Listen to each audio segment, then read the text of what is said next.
평안하셨습니까? 같이 기도하시겠습니다.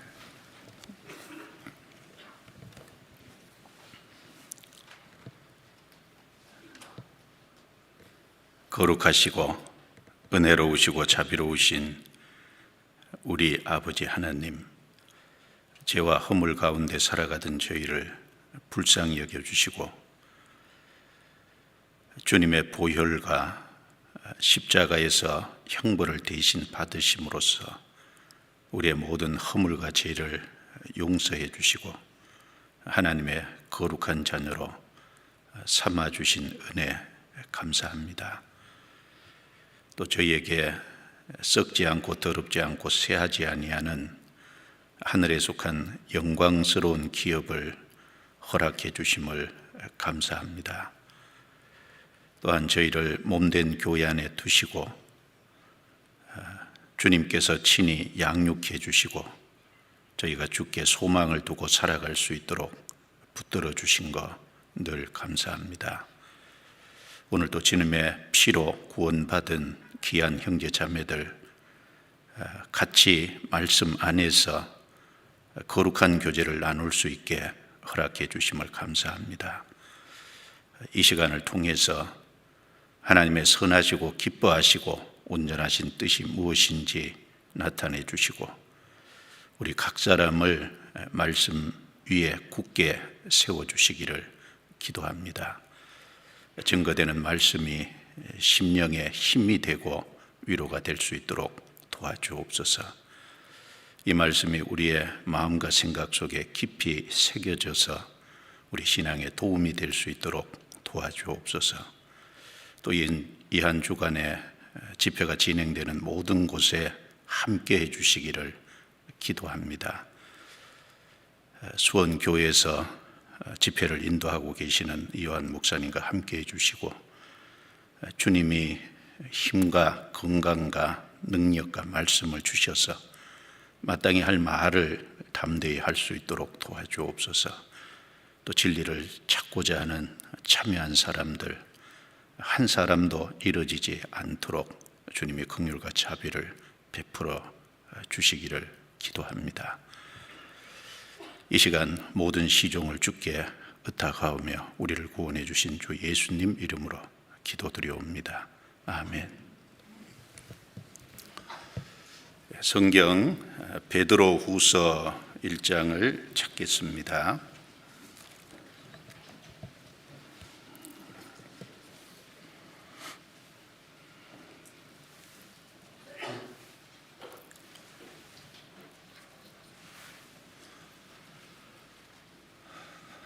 신약 성경 베드로후서 1장입니다.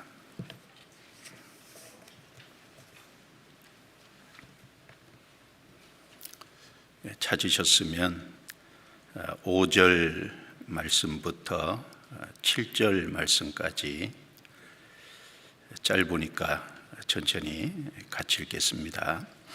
이러므로 너희가 더욱 힘써 너희 믿음의 덕의 지식의 절제를, 절제의 인내를, 인내의 경건의 형제 우애를, 형제 우애의 사랑을 공급하라. 거기까지입니다. 담임 목사님께서 수원에서 한 주간 말씀을 인도하고 계십니다. 이번 한 주간 계속해서 저녁에 집회를 인도하고 계시니 같이 기억하고 기도해 주시면 감사하겠습니다. 자, 오늘은 베드로후서 이제 금방 읽은 이 말씀을 중심해서 교훈을 이제 받는 시간을 갖겠습니다. 이 베드로후서는 예수님의 12 제자 중에 사도 베드로에 의해서 기록이 되었고 물론 성령의 감동하심으로 기록했습니다.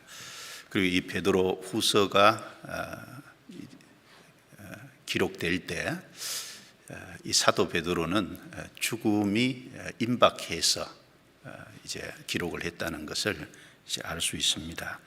그 14절에 보시면 이는 우리 주 예수 그리스도께서 내게 지시하신 것 같이 나도 이 장막을 벗어날 것이 임박한 줄을 알미라.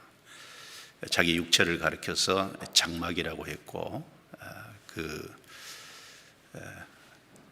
어디 여행을 가면은 장막을 잠깐 치고 그 안에 거주했다가 돌아올 때 다시 이 장막을 걷는 것처럼 이 육체는 이 세상을 살아가는 동안 입고 있는 장막입니다. 이 육체 속에 있는 영혼이 어느 날 이 육체 밖에 벗어나 하나님께로 갑니다. 이 베드로후서를 기록할 바로 그 시점이 이 장막을 벗어날 것이 임박한 줄을 알미라.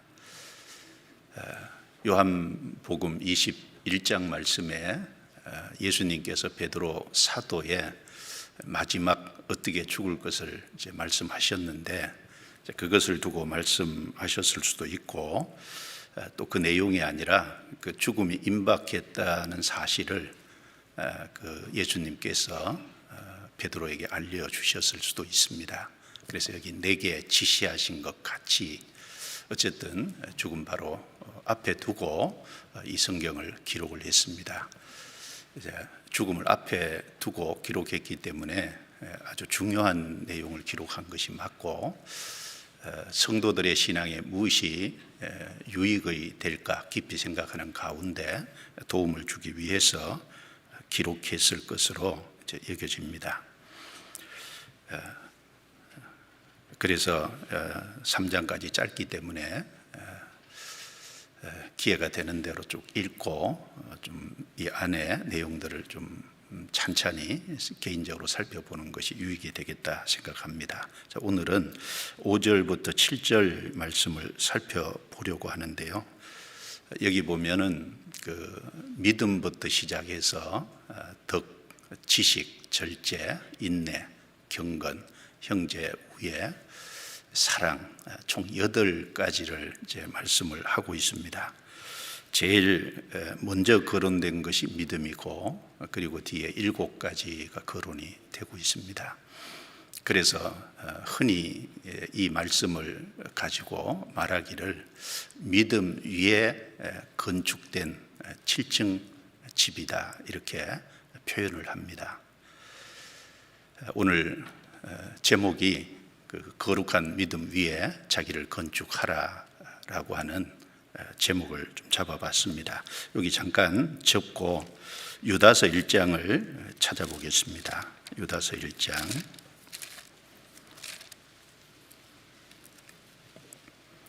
유다서 1장 17절부터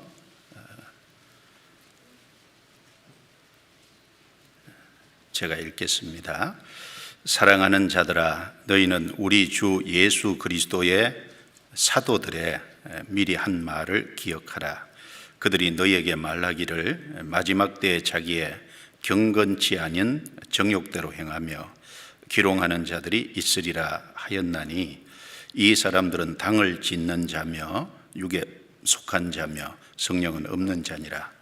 사랑하는 자들아, 너희는 너희의 지극히 거룩한 믿음 위에 자기를 건축하며 성령으로 기도하며 하나님의 사랑 안에서 자기를 지키며 영생에 이르도록 우리 주 예수 그리스도의 긍휼을 기다리라.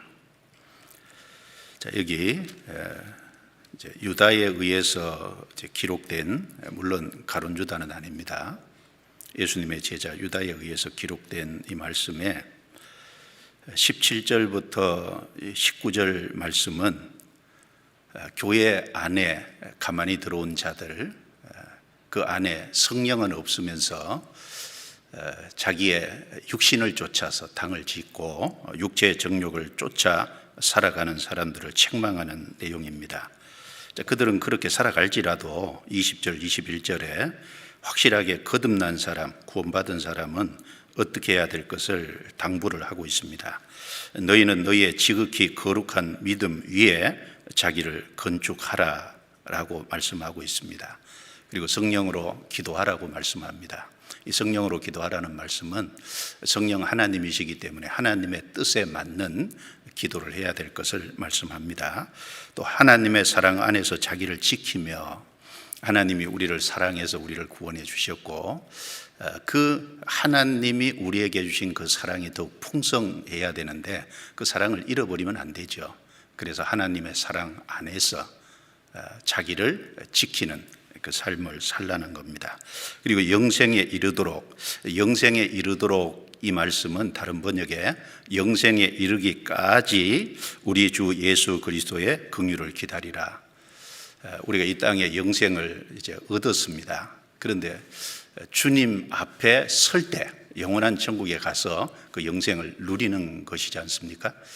그래서 영생을 얻었지만 실제 우리에게 영생을 주신 그 영생이 영원한 천국에 들어가서 누리는 것도 주님의 긍휼과 자비로 누립니다. 그래서 그것이 이루어지기까지 이 땅에서 기다리는, 인내하는, 참는 삶을 살아야 될 것을 말씀합니다. 그런데 이 내용 속에 사랑하는 자들아 너희는 너희의 지극히 거룩한 믿음 위에 자기를 건축하라 라고 말씀하고 있습니다.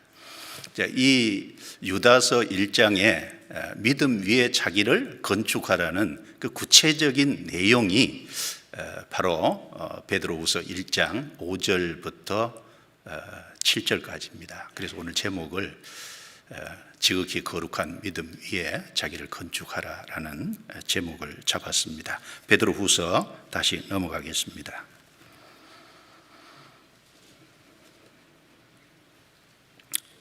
이 베드로후서 1장 5절에 보시면 이러므로 너희가 더욱 힘써, 그리고 10절에도 보면 그러므로 형제들아 더욱 힘써, 여기 더욱 힘쓰라고 두 번이나 이제 강조해서 말씀을 하고 있습니다. 믿음 위에 자기를 건축하라는 건 이제 믿음을 가진 사람은 그 위에 이렇게 7가지를 거론하면서 공급하라라고 말씀하셨는데, 공급하라는 말은 그 위에 더하라, 즉 쌓아 올리라라고 하는 말씀입니다. 그리고 이 8절부터 11절까지 말씀은 바로 왜 믿음 위에 자기를 건축해야 될지, 그 위에 7가지를 더 쌓아 올려야 될지, 그리고 이것을 더욱 힘써서 행해야 될지 그 이유에 대해서 말씀을 하고 있습니다. 제가 읽어보겠습니다. 8절. 이런 것이 너희에게 있어 흡족한즉 너희로 우리 주 예수 그리스도를 알기에 게으르지 않고 열매 없는 자가 되지 않게 하려니와, 이런 것이 없는 자는 소경이라 원시치 못하고 그의 옛죄를 깨끗게 하심을 잊었느니라. 그러므로 형제들아 더욱 힘써 너희 부르심과 택하심을 굳게 하라. 너희가 이것을 행한즉 언제든지 실족지 아니하리라. 이같이 하면 우리 주 곧 구주 예수 그리스도의 영원한 나라에 들어감을 넉넉히 너희에게 주시리라. 바로 5절부터 7절까지 말씀을 하시면서 이걸 더욱 힘써야 될 이유를 말씀한 겁니다. 여기 한 6가지를 거론을 하고 있는데, 8절에 보시면 이런 것이 너희에게 있어 흡족한즉, 흡족하다는 말은 이런 것이 있는 사람은 풍성한 것이 되지 않습니까? 풍성한 삶이 됩니다. 풍성한즉 너희로 우리 주 예수 그리스도를 알기에 게으르지 않고 열매 없는 자가 되지 않게 하려니와. 믿음을 가진 이후에 그 위에 7가지를 갖추기 위해서, 그 인격을 갖추기 위해서 더욱 힘쓰는 사람, 더욱 힘쓴다는 말은 다른 번역에 보면 전심전력한다는 말입니다. 전심전력하는 그 사람은 틀림없이 부지런한 사람입니다. 더욱 힘써서 건축하는 그 사람은 게으른 사람이 아닐 겁니다. 로마서 12장 11절에 부지런하여 게으르지 말고 열심을 품고 주를 섬기라 라고 말씀하셨습니다. 신앙생활은 부지런하게 하는 겁니다.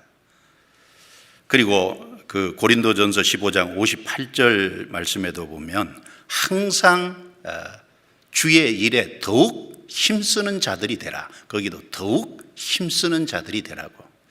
구원을 받았다면 마땅히 주의 일에 전심전력하는 사람이 돼야 됩니다. 그 사람은 부지런한 사람입니다. 그리고 이런 것을 더욱 힘써서 건축하는 사람은 열매가 있는 사람입니다. 반대로 이런 것을 힘쓰지 않는 사람은 열매가 없는 사람이라고 할 수 있을 겁니다. 그리고 10절에 그러므로 형제들아 더욱 힘써 너희 부르심과 택하심을 굳게 하라. 여기 부르심이라는 것은 하나님이 우리를 불러서 구원해 주신 것을 말합니다. 그리고 구원을 받은 사람은 하나님의 택하신 무리 가운데 들어와 있잖아요. 우리는 주님 앞에 부르심을 받아서 구원을 받고 그 택하심 안에 들어와 있습니다. 자, 더욱 힘써서 이 믿음 위에 7가지를 건축하는 사람은 그 사람은 하나님의 부르심과 택하심을 더욱 견고케 하는 사람이 될 것입니다. 자, 그리고 이런 것을 하는 사람은 실족지 않는다고 말씀했습니다. 신앙생활 하다가 넘어지면 안 되잖아요. 넘어지는 것을 가르쳐서 실족한다고 하는데 이 베드로후서 1장 5절부터 7절 말씀을 즉 믿음 위에 더욱 힘써서 7층 집을 건축하는 이 사람은 결코 신앙의 실족함이 즉 넘어짐이 없을 거라고 여기 베드로 사도가 권하고 있습니다. 그리고 11절에 이같이 하면 우리 주 곧 구주 예수 그리스도의 영원한 나라에 즉 천국에 들어감을 넉넉히 너희에게 주시리라. 이 말씀 오해하면 안 되겠죠. 구원을 받았어도 지옥 갈 수 있다, 그런 말이 아닙니다. 구원을 받은 사람은 다 천국에 가는데, 자, 구원을 받은 아무것도 상을 얻지 못하는 그 상태로 천국에 갈 수도 있고, 구원을 받았음 이후에 이제 부지런하여 열매 맺는 삶을 통해서 주님 앞에 섰을 때 상과 영광을 얻는 사람이 있을 겁니다. 자, 천국에 들어가는데 넉넉히 들어가는 것이 어떤 것일까요? 구원만 달랑받아서 들어가는 것이 아니라 주님 앞에 섰을 때 칭찬과 존귀와 영광을 얻는 그런 사람으로 들어간다면 넉넉히 들어가는 것이 될 것입니다. 자, 그리고 이런 것이 없는 사람은 9절에 이렇게 평가를 했습니다. 이런 것이 없는 자는 소경이라 원시치 못하고 그의 옛죄를 깨끗게 하심을 잊었느니라. 즉 믿음 위에 자기를 건축하지 않는 사람은 소경이라고 했습니다. 그리고 원시치 못하다는 말은 근시라는 말입니다. 그리고 그의 옛죄를 깨끗게 하심을 잊었다는 겁니다. 구원을 받을 때 우리 영혼의 눈이 밝아졌습니다. 그래서 신령한 것을 볼 수 있게 됐고 우리에게 주신 은혜가 무엇이라는 걸 알게 되고 또 신앙 생활 속에 하나님이 우리에게 베풀어 주시는 것이 무엇이라는 걸 점점 알아갑니다. 그리고 우리에게 주실 영원한 축복도 점점 더 알아갑니다. 그런데 신앙이 게을러서 이런 것을 하지 않으면 눈이 밝았다가도 다시 침침해지잖아요. 어두워집니다. 그래서 그런 사람은 요한계시록 3장에 보면 안약을 발라 보게 하라 이런 표현을 성경에 하고 있습니다. 구원을 받았어도 그 눈이 어두워질 수 있다는 거예요. 다시 침침해질 수 있다는 겁니다. 소망이 분명하고 삶의 목적이 분명해야 되는데 그 소망은 흐려지고 삶의 목적이 흐려질 수가 있잖아요. 이게 이제 소경이라는 겁니다. 그리고 원시치 못하고 자, 멀리 내다보고 살아야 되는데 눈앞에 밖에 못 본다는 거예요. 우리의 눈은 어디까지 가 있어야 되냐면 영원한 천국까지 가 있어야 되죠. 우리의 눈은 영원한 것에 관심을 가져야 됩니다. 그런데 자칫 잘못 죄가 들어오고 이 세상이 우리 삶에 들어오면 우리의 시각이, 우리의 시력이 영원한 곳에 가 있지 못하고 눈앞에 현실적인 거 이런 것에 얽매일 수 있다는 겁니다. 그런 사람을 가르쳐서 근시라고 얘기하죠. 원시가 아니라. 여러분 신앙에 근시가 있는 겁니다. 그리고 그의 옛죄를 깨끗게 하심을 잊었느니라. 이것도 이제 오해하면 안 됩니다. 과거의 죄, 현재의 죄, 미래의 죄. 자, 이 중에 과거의 죄는 사했고 미래의 죄는 안 사했다. 이제 그런 의미에서 옛죄를 말하는 것이 아닙니다. 예수님은 십자가에 죽으실 때 히브리서 9장 12절에 염소와 송아지의 피로 아니하고 오직 그의 피로 영원한 속죄를 이루사 단번에 성소에 들어가셨느니라 그 말씀처럼 영원한 속죄를 해주신 것이 틀림없습니다. 다만 여기서 옛죄를 깨끗게 하심을 잊었다는 건 우리 영원한 속죄를 해주신 그 이유, 목적이 있을 거 아니에요? 우리 죄를 영원히 용서해 주신 이유가 무엇입니까? 물론 우리를 영원한 천국으로 데려가시기 위함입니다. 동시에 이 땅에 있으면서 죄 짓고 살라고 해주신 게 아니죠. 세상에 썩어 없어질 것을 쫓아서 살아가라고 우리 죄를 깨끗하게 해주신 것이 아니지 않습니까? 우리 죄를 깨끗게 해주신 목적은 이제 남은 생애 동안 그리스도를 더욱 알아가고 그리스도를 알아가는 가운데서 풍성한 열매를 맺히고 그래서 이뤄진 영혼을 주님 앞으로 인도하고 그리고 우리가 주님 앞에 섰을 때 칭찬과 존귀와 영광을 얻는 영광과 상을 얻는 사람으로 세워가기 위해서 우리를 이 땅에 남겨두셨지 않습니까? 그걸 위해서 우리의 모든 죄, 과거, 현재, 미래를 다 깨끗하게 해주셨습니다. 그런데 믿음 위에다가 이 신앙의 이런 덕목들을 건축하는 일에 힘쓰지 않는 사람은 주님이 우리를 깨끗하게 해주신 영원한 속죄를 해주신 그 목적을 잃어버린 사람이다. 그 목적을 상실한 사람이다. 그런 의미에서 그의 옛 죄를 깨끗게 하심을 잊었느니라 라고 말씀을 하신 겁니다. 그래서 우리가 여기 믿음을 가진 이후에 더욱 힘써서 신앙을 건축해야 될 이유를 적어도 6가지 8절부터 11절에 말씀을 하고 있습니다. 그리고 무엇보다 이제 이 말씀 속에서 이제 이런 것이 있는 사람은 실족지 않는다 그랬습니다. 우리 형제자매님들 신앙이 실족지 않기를 정말 원하시죠. 주님 앞에 설 때까지, 주님 앞에 갈 때까지 꾸준히 신앙생활을 하다가 그 주님과 올바른 관계 속에 살아가다가 주님을 만나기를 다 소원할 겁니다. 그리고 또 한 가지, 주님 앞에 섰을 때 칭찬과 존귀와 영광을 정말 얻기를 원할 겁니다. 그것을 소망한다면, 그것을 간절히 갈망한다면 마땅히 그 사람은 5절부터 7절까지 말씀을 힘써야 된다는 겁니다. 그 사람은 결코 넘어지거나 실족함이 없을 것이라고 베드로 사도가 성령의 감동 앞에 여기 권하고 있습니다. 자, 5절부터 7절까지 이 8가지 내용인데요. 이것은 이제 구원받은 사람, 그리스도인, 그 합당한 8가지 이 덕목입니다. 구원받은 사람에게 있어야 될, 그것도 반드시 있어야 될 8가지 덕목입니다. 자, 이 말씀 중에 먼저 순서를 좀 주목하는 것이 필요합니다. 자, 이 8가지 중에 가장 먼저 맨 앞에 믿음을 언급했습니다. 자, 집을 짓기 위해서는 반드시 터가 준비되고 그리고 그 집을 지어 올리기 위해서는 그 밑에 기초를 해야 됩니다. 터가 준비되고 기초가 되었을 때 그 위에 집을 지어 올릴 수 있습니다. 마찬가지로 믿음은 신앙을 건축하는 터와 기초와 같은 겁니다. 믿음이 없는 사람은 신앙의 기초가 준비되지 않은 사람과 같습니다. 그 사람은 신학의 덕목들을 그 위에 쌓아 올릴 수가 결코 없습니다. 베드로 사도는 믿음이 모든 것의 출발점이기 때문에 믿음부터 시작하고 있습니다.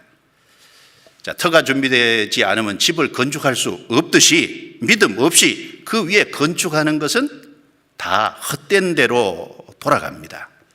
그러므로 누구든지 가장 앞서서 우선해서 믿음이 확실해야 됩니다.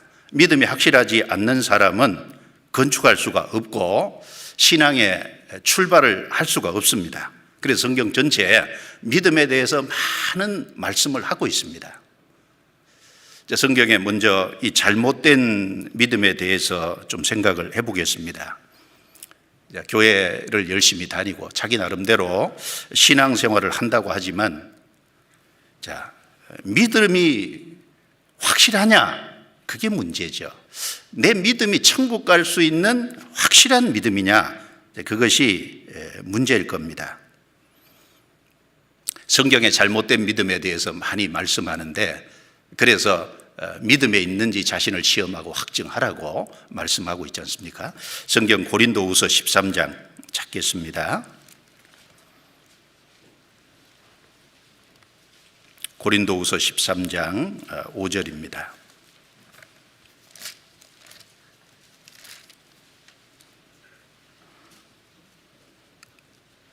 13장 5절 같이 읽겠습니다. 너희가 믿음에 있는가 너희 자신을 시험하고 너희 자신을 확증하라. 예수 그리스도께서 너희 안에 계신 줄을 너희가 스스로 알지 못하느냐? 그렇지 않으면 너희가 버리운 자니라. 자, 믿음에 있는가 너희 자신을 시험하라. 그리고 너희 자신을 확증하라. 무엇으로 할까요? 물론 말씀으로 합니다. 믿음은 들음에서 난다라고 말씀하셨기 때문에 말씀을 통해서 자기 믿음이 말씀에 근거한 믿음인지, 말씀 속에서 자기 믿음이 천국에 갈 확실한 믿음인지, 즉 구원받은 믿음인지 시험해 봐야 됩니다.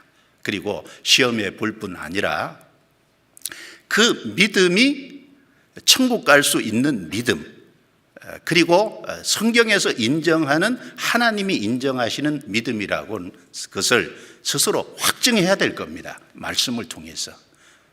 그것이 분명하지 않으면 다른 것은 아무것도 할 수가 없습니다.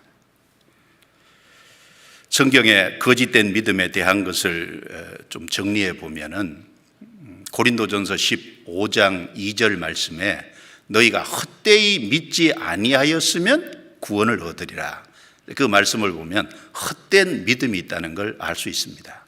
물론 헛된 믿으면 믿음이 아닙니다. 그 가짜이죠.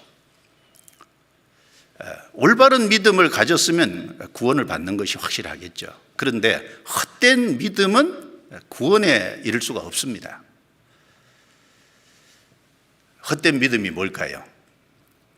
야고보서 2장에 보면 행함이 없는 믿음을 가르쳐서 죽은 믿음이다. 그리고 헛된 믿음이다. 이렇게 말씀을 했습니다. 그래서 야고보서 2장 17절에 보면 행함이 없는 믿음은 죽은 것이다. 또 야고보서 2장 27절 말씀에도 영혼 없는 몸이 죽은 것 같이 행함이 없는 믿음은 죽은 것이니라. 두 번이나 반복해서 행함이 없는 믿음, 그것은 죽은 믿음이다. 여러분, 영혼이 빠져나간 육체는 죽은 것이잖아요.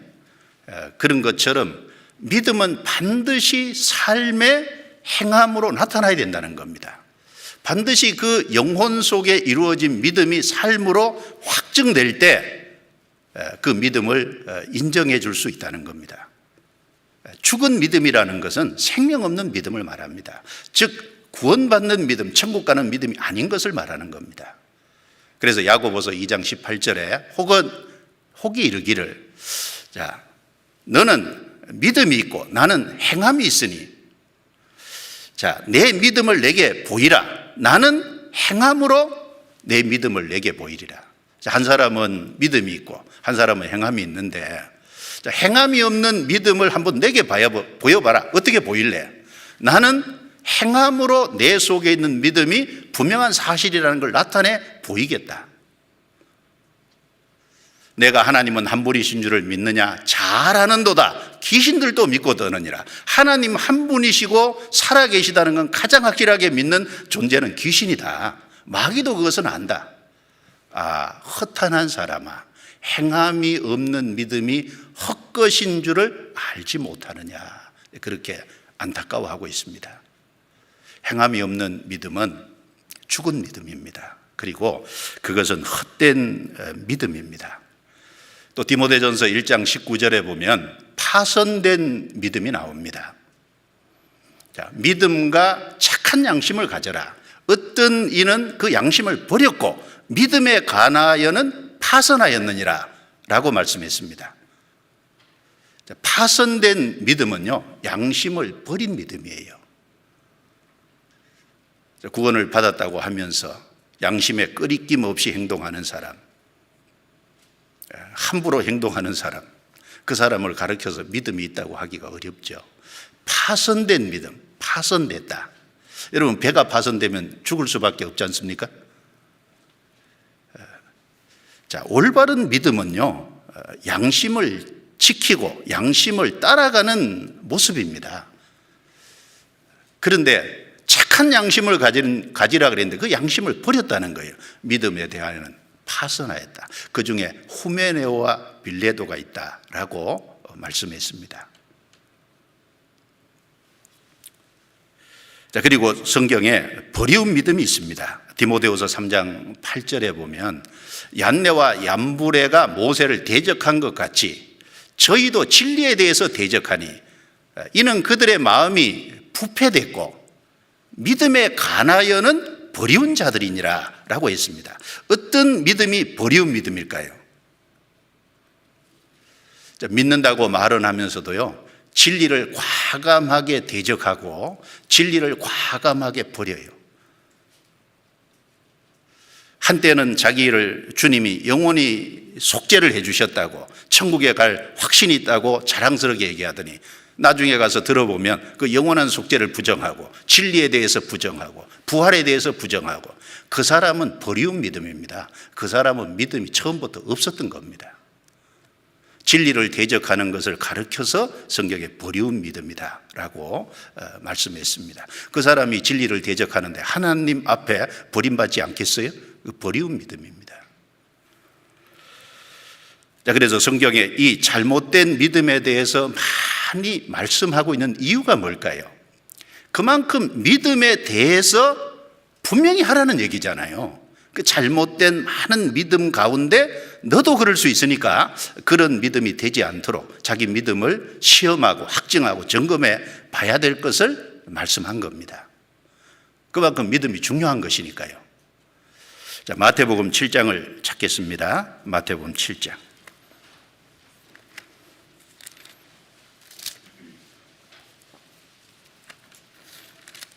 마태복음 7장 24절부터 27절까지입니다. 그러므로 누구든지 나의 이 말을 듣고 행하는 자는 그 집을 반석 위에 지은 지혜로운 사람 같으리니 비가 내리고 창수가 나고 바람이 불어 그 집에 부딪히되 무너지지 아니하나니 이는 주철을 반석 위에 누운 영고요. 나의 이 말을 듣고 행치 아니하는 자는 그 집을 모래 위에 지은 어리석은 사람 같으리니 비가 내리고 창수가 나고 바람이 불어 그 집에 부딪힘에 무너져 그 무너짐이 심하리라. 자, 여기 두 종류의 사람이 나옵니다. 하나는 집을 반석 위에 지은 지혜로운 사람이 나옵니다. 한 사람은 집을 모래 위에 세운 어리석은 사람입니다. 자, 집을 반석 위에 세웠다. 이 반석은 예수 그리스도를 가리키죠. 바로 예수 그리스도에 대한 확실한 믿음이라는 그 위에 신앙의 집을 지은 사람, 그 사람은 어떤 환난과 역경이 와도 또 주님 앞에 섰을 때 안전하죠. 그러나 예수 그리스도 없이, 즉 반석 없이 모래 위에 신앙을 건축한, 나름대로 교회 다니고 나름대로 신앙생활 한다고 하지만 그 예수 그리스도를 자기 반석으로 삼지 않았기 때문에 환난과 역경이 오면 무너지고, 그 사람은 믿는다고 하지만 주님의 심판대 앞에 가면 반드시 심판받고 영원한 지옥에 들어갑니다. 자, 그래서 여기 24절에 그러므로 누구든지 나의 이 말을 듣고 행하는 자는 그 집을 반석 위에 지은 지혜로운 사람 같다. 자, 하나님의 말씀을 듣고 행함으로 반석 위에 집을 짓는다, 그런 의미가 아니죠. 그 마음에 이미 반석 대신 예수 그리스도가 계시기 때문에 그 사람은 하나님의 말씀을 듣고 순종합니다. 그 마음 속에 있는 믿음이 결국은 삶의 순종으로 나타나고, 그리고 그 위에 집을 짓는 겁니다. 그 사람은 안전합니다. 그러나 모래 위에 세운 그 사람은 결국은 무너질 겁니다. 자, 그리고 확실한 믿음을 가진 사람은 너무너무 적고 소수라는 것을 우리는 꼭 기억할 필요가 있다고 여겨집니다. 믿음은 중요한 것입니다. 중요한 것일수록 아주 희소성이 있죠. 가짜가 가장 많은 것 중에 세상에 다이아몬드 어떤 시장이잖아요. 이 가치가 높고 보석이기 때문에 가짜가 많습니다. 자, 믿음의 세계에는 가짜가 훨씬 많을 거예요. 확실한 믿음, 성경에서 인정하는 믿음, 하나님이 인정하는 구원받은 믿음, 천국 들어갈 확실한 믿음을 가진 사람은 너무너무 소수입니다. 우리는 그 사실을 기억할 필요가 있습니다. 마태복음 7장 13절 14절입니다. 그 앞에 같이 읽겠습니다. 좁은 문으로 들어가라. 멸망으로 인도하는 문은 크고 그 길이 넓어 그리로 들어가는 자가 많고 생명으로 인도하는 문은 좁고 길이 협착하여 찾는 이가 적음이니라. 여기 좁은 문을 통과해서 좁은 길을 가는 사람이 있고 넓은 문을 통과해서 넓은 길을 가는 사람이 있습니다. 자, 넓은 문, 넓은 길은 많은 사람이 찾기 때문에 넓은 문, 넓은 길이라고 했습니다. 자, 좁은 문, 좁은 길은 너무나도 적은 사람이 찾기 때문에 적은 사람이 그 길을 가기 때문에 좁은 문, 좁은 길이라고 말씀한 겁니다. 자, 이 세상 안 믿는 불신자들이 많이 있습니다. 하나님에 대해서 전혀 관심이 없고 교회도 안 다니고 성경에 관심이 없고 그런 사람에게는 좁은 문 넓은 문 그것을 말할 가치조차 없을 거예요. 자, 교회 다닌다고 하는 사람 중에서 좁은 문을 통과해서 좁은 길을 가는 사람은 너무너무 적다는 겁니다. 교회 다닌다고 하는 사람 중에서도 넓은 문을 통과해서 넓은 길을 가는 사람이 너무너무 많다는 말씀을 여기 하고 있습니다. 왜냐하면 그 뒤에 쭉 읽어보면 21절에 나더러 주여 주여 하는 자마다 다 천국에 들어갈 것이 아니요 라고 말씀했거든요. 자, 예수님을 통해서 예수님을 가르쳐서 주여 주여 하라고 하는 사람은 적어도 교회를 다니고 믿으려고 하는 사람일 거예요. 그 사람 중에서도 참으로 믿는 사람, 인정하는 믿음을 가진 사람은 너무너무 적을 거라는 겁니다. 우리는 그 사실을 기억하면 우리가 가진 믿음이 얼마나 소중하고 구원받은 믿음, 천국 갈 믿음이 귀한 것인지를 더욱 일깨울 수 있습니다.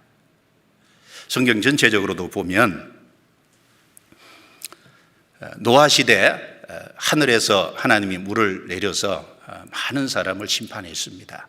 그 심판을 받는 중에 그 방주에 타서 그 물로 심판하는 과정 속에서 건진받은 사람은 단 8명이잖아요. 그래서 베드로후서 3장 20절 말씀에 보면 물로 말미암아 구원을 받은 자가 몇 명뿐이니 겨우 8명이라 겨우라는 단어를 썼습니다. 그 많은 사람이 있는 중에 방주에 타서 구원을 얻은 사람은 노아 8식구밖에 없었잖아요. 겨우 8명이었습니다. 사도들이 예수님이 죽으시고 부활 승천하셔 가신 이후에 예루살렘에 복음을 전할 때 예루살렘에 예수님을 믿는다고 하는 많은 사람들이 생겼어요. 그런데 사도행전 21장 20절에 보면 믿는 자 수만 명이 있으니 다 율법에 열심히 있는 자라라고 말씀했습니다. 자, 예수 그리스도를 참으로 구세주로 받아들이고 예수 그리스도에 대해서 확실한 믿음을 가진 그것이 중요한데 그게 아니라 다 율법에 열심히 있는 자라. 율법은 열심히 하지만 믿음은 확실치 않은, 믿음은 뭔가 좀 부족한, 믿는다고 말은 하지만 확실한 것이 아닌 그런 사람이 지금도 얼마나 많습니까? 소돔 고모라가 멸망할 때 롯과 롯의 두 딸만 겨우 거기서 살아나왔습니다. 그 소돔 고모라와 아드마스 보인 그 주변 도시들이 멸망할 때 그 안에 얼마나 많은 사람들이 있었겠습니까? 그런데 겨우 3명 나왔잖아요. 그리고 바벨론에 이스라엘이 침략을 당해서 멸망하기 바로 직전에 예레미야 5장에 보면 하나님이 예레미야 선지자에게 말씀하시기를 너는 예루살렘 거리에 빨리 왕래하며 살펴보고 알라 그랬어요. 공의를 행하며 진리를 구하는 사람 한 사람을 만나면 내가 이 성을 사하리라 라고 약속을 했습니다. 그런데 바벨론에 의해서 예루살렘이 망했잖아요.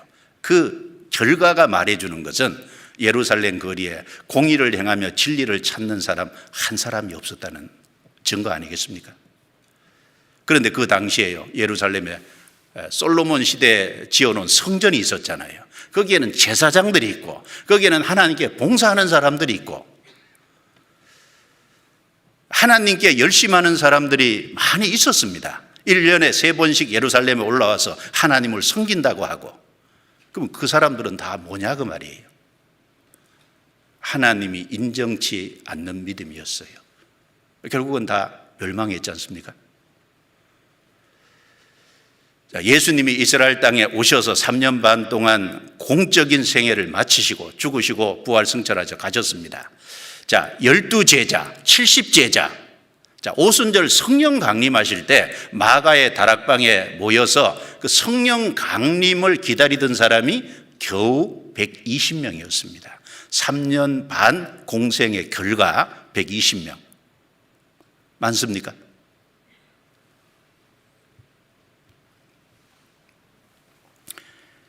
예, 지금도 확실한 믿음을 가진 사람, 그 사람은 너무너무 적다는 것을 우리는 반드시 기억을 해야 되겠습니다. 자, 그러면 하나님이 인정하시는 성경적 믿음, 확실한 믿음, 그 믿음의 내용이 뭘까요? 자, 믿음의 내용이 중요하죠. 자, 믿는데 뭘 믿냐 그 말입니다. 하나님이 원하시는 믿음이 어떤 믿음이냐는 겁니다. 자, 사도행전 20장 21절입니다. 사도행전 20장 21절.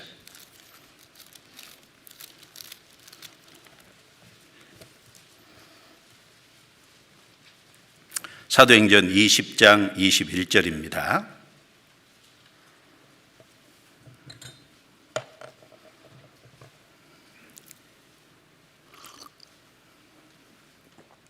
자, 찾으셨으면 같이 읽겠습니다. 유대인과 헬라인들에게 하나님께 대한 회개와 우리 주 예수 그리스도께 대한 믿음을 증거한 것이라. 이 사도행전 20장 17절부터 38절까지 끝절까지 이 내용은 밀레도라는 곳에서 바울 사도께서 에베소에서 3년을 목회했는데 그 에베소에 갈 시간적 여유가 안 돼서 그 장로들을 밀레도로 불러서 그 장로들 앞에서 마지막 작별 인사를 하면서 그들에게 부탁한 내용입니다. 자, 그 내용 중에 앞에 18절부터 20절까지 말씀은 바울 사도께서 3년 동안 에베소에서 목회를 하고 사역을 하면서 어떠한 태도와 자세로 하나님을 섬기고 성도들을 섬겼는지에 대한 내용입니다. 그리고 21절의 말씀은 그 에베소에서 사역하는 동안 바울 사도가 전한 핵심이 뭔지 내용을 말한 거예요. 전한 메시지의 내용을 요약한 겁니다. 여기 보면 두 가지죠. 하나님께 대한 회개, 우리 주 예수 그리스도께 대한 믿음, 회개와 믿음입니다. 하나님이 인정하시는 믿음은 회개와 믿음이, 회개하고 믿는 믿음을 하나님이 인정하시는 믿음이라고 하는 겁니다. 그런데 회개는 대상이 분명하죠. 하나님께 대한 회개예요. 여러분, 하나님께 대한 회개가 되려면 먼저 하나님의 실존, 하나님의 살아계심이 확실히 마음속에 믿어져야 될 겁니다. 그래서 히브리서 11장 6절에 믿음이 없이는 기쁘시게 못하나니 하나님께 나아가는 자는 반드시 그가 계신 것과 반드시 하나님이 살아계시다고 하는 그 사실이 먼저 마음에 믿어져야 됩니다. 그리고 그 살아계신 하나님 앞에 자기가 죄인의 신분으로 나서 죄를 짓고 살다가 어느 날 죽으면 심판받고 영원한 지옥에 간다는, 바로 하나님을 등진 자신이 계속 그 길을 고집부리고 가면 멸망이라는 사실을 깨달아야 됩니다. 하나님이 살아계심을 알고 하나님 앞에 자기가 멸망받을 운명에 있다는 걸 알면 어떻게 할까요? 하나님께 대한 회개를 합니다. 하나님께 대한 회개라는 건 하나님을 떠난 인생이 하나님께 돌아오는 것을 가르쳐요.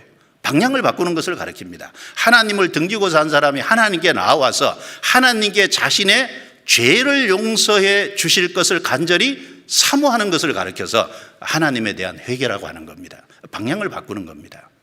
여러분, 회개는 참회하고 다릅니다.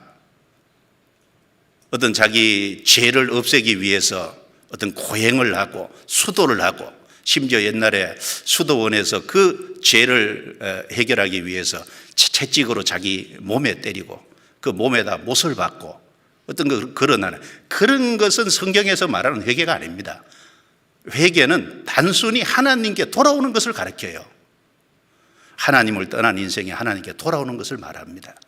자, 돌아왔으면 우리 주 예수 그리스도께 대한 믿음을 증거한 것이라, 믿음을 가져야 돼요. 특별히 예수께서 자기의 그리스도, 구세주라는 사실을 믿어야 되는 겁니다.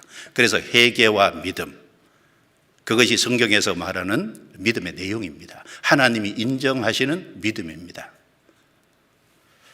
그래서 마가복음 1장 15절 말씀에도 때가 찼고 하나님의 나라가 가까웠으니 회개하고 복음을 믿으라 라고 말씀했습니다. 회개하고 복음을 믿으라. 자, 하나님을 떠나 있는 인생이 하나님께 돌아와야지 하나님을 등지고 계속 자기 길을 고집하면서 죄사함 받을 수는 없잖아요. 왜 많은 사람이 속죄의 사실이 전파되고 복음이 전파돼도 구원을 못 받을까요? 하나님께 안 돌아와서 그래요. 하나님이 살아계신 걸 알지 못하고, 또 알더라도 하나님께 돌아와야 될 사람이 자기 길을 고집하고 하나님을 등지고 가기 때문에 그 사람에게 복음이 전해도 그 사람 영혼 속에 들어가지 않습니다. 회개하고 복음을 믿어라. 회개하고 복음을 믿는 겁니다. 그러면 복음이 무엇일까요? 복음은 바로 예수 그리스도가 복음의 내용이죠. 예수 그리스도 자신이 복음입니다. 예수님께서 베들레헴에 탄생하셨을 때 천사가 베들레헴 지경 밖에서 양치는 목자들에게 나타났어요. 그래서 누가복음 2장 10절 11절 말씀에 보면 보라, 내가 온 백성에게 미칠 큰 기쁨의 좋은 소식을 너에게 전하라. 오늘날 다윗의 동네에 너희를 위하여 구주가 나셨으니 곧 그리스도 예수니라. 그렇죠. 다윗의 동네에 구주가 나셨다. 바로 예수님이 베들레헴에 탄생하셨잖아요. 그 예수님을 가르쳐서 온 백성에게 미칠 큰 기쁨의 좋은 소식이라 그랬어요. 좋은 소식이라는 말이 복음이잖아요. 그리고 그 복음을 받아들이면 그 영혼 속에 큰 기쁨이 있잖아요. 그래서 온 백성에게 미칠 큰 기쁨의 좋은 소식. 그래서 믿음의 구체적인 내용은 바로 예수 그리스도를 내 인생에 받아들이는 겁니다. 마가복음 1장 1절입니다. 마가복음 1장 1절.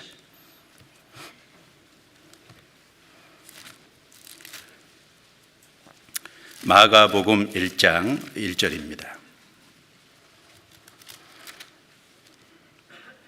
여기 복음이 무엇인지를 정확하게 소개하고 있습니다.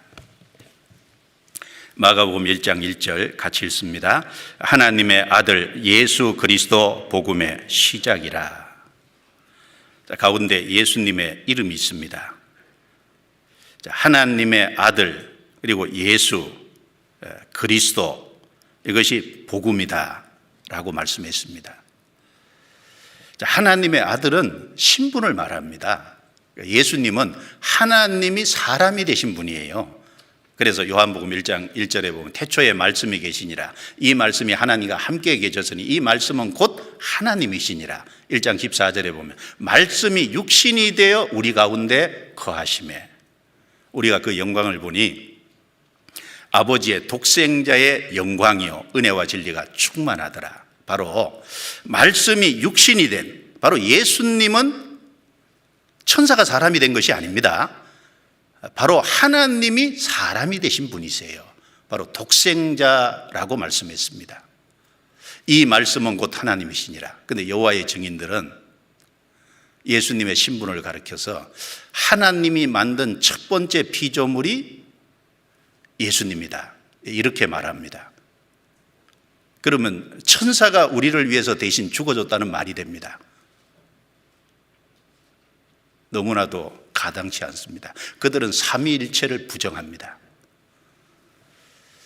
예수님의 신분은 하나님의 아들, 즉 하나님이십니다. 바로 예수님은 우리와 같은 육신을 입으신 인성을 갖고 계시는 것도 확실하지만 동시에 예수님은 하나님이셔요. 신성을 소유하고 계신 분입니다.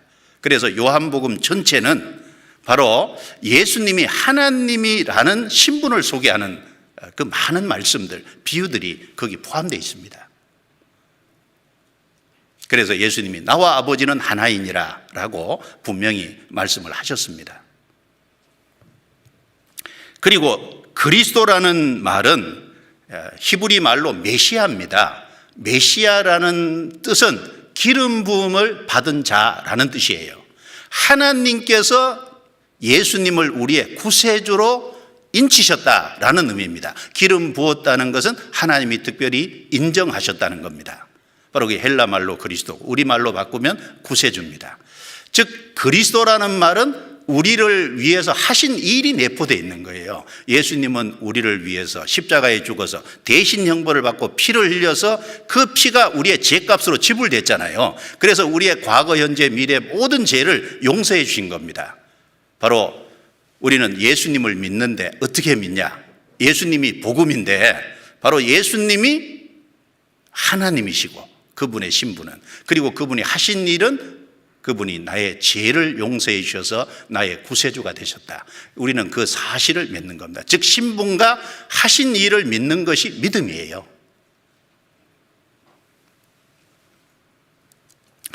그래서 에베소서 1장 7절 말씀에 우리가 그리스도 안에서 그의 은혜의 풍성함을 따라 그의 피로 구속 곧 죄사함을 받았으니, 바로 예수님의 피가 흘려짐으로 우리가 죄사함을 받았잖아요. 바로 그래서 우리의 죄를 용서해 주심으로 심판받고 지옥 갈 우리를 거기서 건져진 예수님은 우리의 구원자, 구세주십니다. 바로 우리의 그리스도예요. 에베소서 2장 8절 9절에도 너희가 그 은혜를 인하여 믿음으로 말미암아 구원을 얻었나니 이것이 너희에게서 난 것이 아니요 하나님의 선물이라. 행위에서 난 것이 아니니 이는 누구든지 자랑치 못하게 하려 함이니라. 우리 잘해서 구원받은 게 아니죠. 바로 예수님이 우리 대신 죽어주신 형벌받은 사실, 그리고 우리 죄값으로 예수님의 피가 지불된 사실, 그것으로 우리 죄가 용서되고 우리가 건짐을 받았습니다. 그래서 우리를 위해서 바로 그 하신 일, 그분의 신분과 그분의 하신 일, 그것이 우리에게 큰 복음이잖아요. 복음. 고린도전서 2장 1절을 찾겠습니다. 고린도전서 2장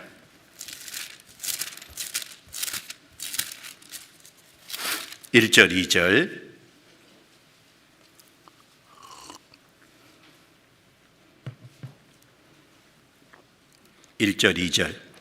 같이 읽겠습니다. 형제들아, 내가 너희에게 나아가 하나님의 증거를 전할 때에 말과 지혜의 아름다운 것으로 아니하였나니 내가 너희 중에서 예수 그리스도와 그의 십자가에 못 박히신 것 외에는 아무것도 알지 아니하기로 작정하였음이니라. 우리가 이 복음을 선포할 때 말과 지혜로 사람들을 구원하는 게 아니죠. 바로 예수 그리스도와 그의 십자가에 못 박힌 사실, 그것이 우리를 구원하는 겁니다. 이것이 성경의 가장 중요한 거잖아요. 그리고 바울 사도는 고린도 성도들에게서 오직 고린도 성도들이 예수 그리스도를 받아들인 그의 십자가에 이루신 그 사실을 믿는 그것을 보기를 간절히 원했어요. 그거 외에는 아무것도 알지 아니하기로 내가 작정했다. 왜? 이것이 가장 소중한 거니까. 먼저 이 문제부터 확실히 해결돼야 되니까 그것을 보기를 원했습니다. 그래서 하나님이 인정하시고 성경에서 증거하는 그 믿음은 바로 예수님을 우리 인생에 받아들이는 거고, 예수님 바로 하나님의 아들, 하나님이 사람이 되신 분, 신성을 가지신 분이시고 바로 우리 죄를 해결해 주신, 그래서 예수님의 피로 말미암아 우리 죄가 전부 용서됐다고 하는, 그래서 구원받고 생명을 얻었다고 하는 그 사실을 받아들일 때 하나님이 인정하시는 믿음이고, 그리고 성경에서 인정하는 믿음입니다. 그리고 이 믿음은 성경에 너무너무 귀한 거죠. 왜? 독생자까지 죽어서 우리에게 믿음을 주신 거니까 이 믿음은 얼마나 고귀한 믿음이겠습니까? 그래서 베드로후서 1장 찾겠습니다. 베드로후서 1장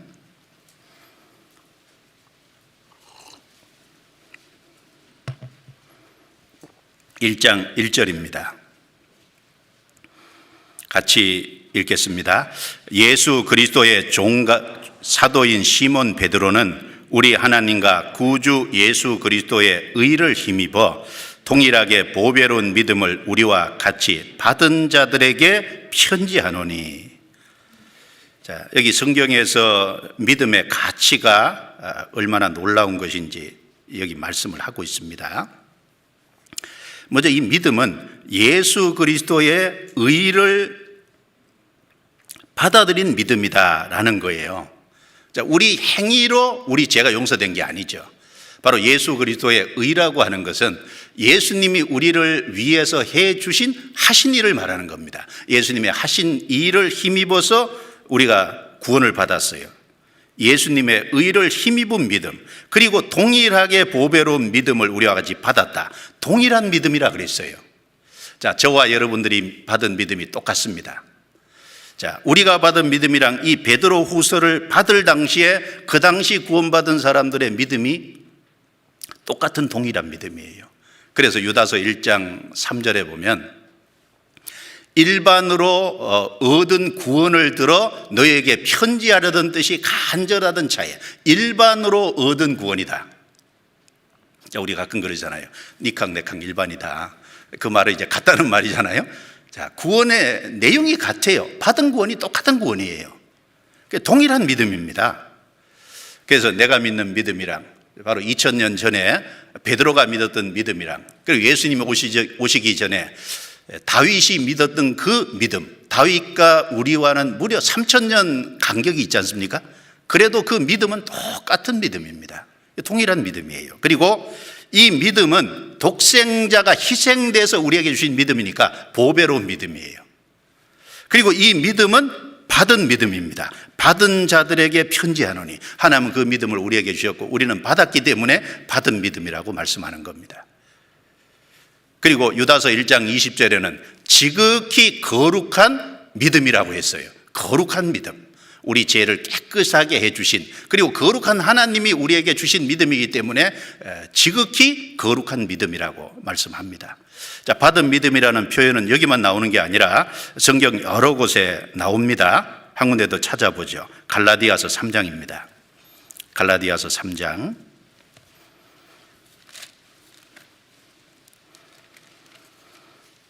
23절부터 25절 말씀입니다. 갈라디아서 3장 23절부터 25절. 믿음이 오기 전에 우리가 율법 아래 매인바 되고 계시될 믿음의 때까지 갇혔느니라. 이같이 율법이 우리를 그리스도에게로 인도하는 몽학 선생이 되어 우리로 하여금 믿음으로 말미암아 의롭다 함을 얻게 하려 함이니라. 같이 읽습니다. 믿음이 온 후로는 우리가 몽학 선생 아래 있지 아니하도다.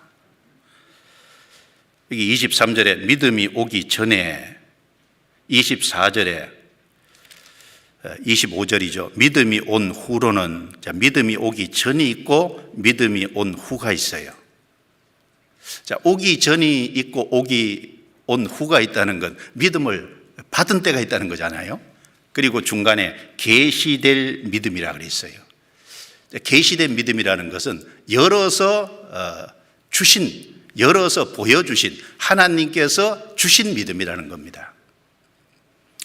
자, 율법은 거울과 같은 역할을 합니다. 우리 죄를 깨닫게 해주고 우리가 하나님의 심판을 받아야 된다는 분명한 사실을 알려줘요. 그래서 여기 율법이 몽학 선생이다 이렇게 말했습니다.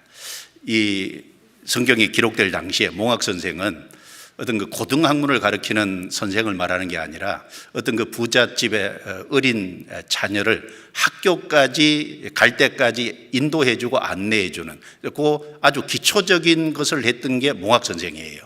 자, 율법은 우리 죄를 깨닫게 해주고 우리가 심판받게 수밖에 없다는 걸 알려줘서 우리를 어디로 인도해 주죠? 몽학 선생처럼 예수 그리스도 앞으로 이끌어 주십니다. 그럼 예수 그리스도께서 준비된 사람의 그 영혼 속에 열어서 믿음을 계시해 주시잖아요.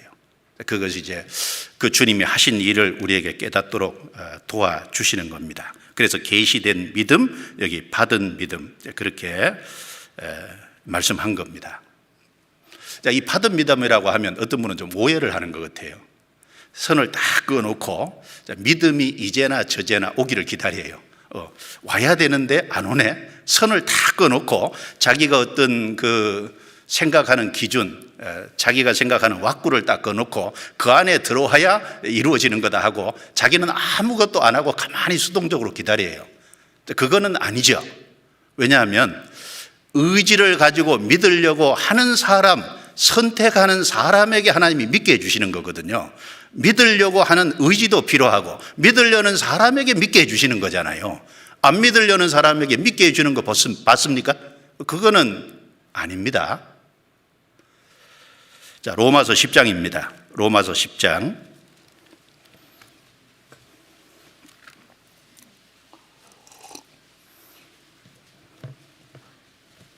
로마서 10장 9절 10절입니다. 9절 10절. 같이 읽겠습니다. 내가 만일 내 입으로 예수를 주로 시인하며 또 하나님께서 그를 죽은 자 가운데서 살리신 것을 내 마음에 믿으면 구원을 얻으리니 사람이 마음으로 믿어 의에 이르고 입으로 시인하여 구원에 이르느니라. 자, 믿는 내용이 예수님의 죽음과 부활을 그로 말미암아 우리를 위해서 해주신 죄 용서를 해주신 사실을 마음에 믿는 거죠. 그래서 내 마음에 믿으면 구원을 얻으리니 사람이 마음으로 믿어 의에 이르고. 자, 우리 번역을 봐서는 명확지가 좀 많아요. 근데 이 원문을 보면 마음에 믿으면, 여기 믿으면 이것이 능동태로 되어 있습니다. 자기가 믿는 거예요. 믿으면 구원을 얻으리니. 그 다음에 10절에 마음으로 믿어, 이 말은 믿어지는 것을 가리킵니다. 하나님이 믿게 해 주신 것을 가리켜요. 이것은 수동태입니다. 단어 자체가. 그러니까 내가 믿으려고 하니까, 의지를 가리켜서 가지고 믿으려고 하니까 하나님도 믿게 해주시는 거예요. 자, 우리가 말씀을 쭉 전할 때 성경이 사실인 것이 확실하고, 이거 성경을 주신 하나님이 계신 것이 확실하고, 증거가 많이 나타나잖아요. 증거가 많이 나타나면 자기가 결정을 해야죠. 그렇죠? 받아들일 건지 안 받아들일 건지 결정을 해야 되잖아요. 그래서 받아들이기로 결정을 하고, 그래서 자기 인생을 돌이켜서 하나님께 나와서 제사함을 간절히 받기를 사모하는 마음이 있어야 돼요. 그리고 복음이 증거될 때 그 복음을 받아들여야 됩니다. 그럴 적에 하나님도 확실한 믿음을 주십니다. 믿으려는 사람에게 믿게 해주시는 거예요. 또 시편 24편을 찾겠습니다. 시편 24편. 시편 24편.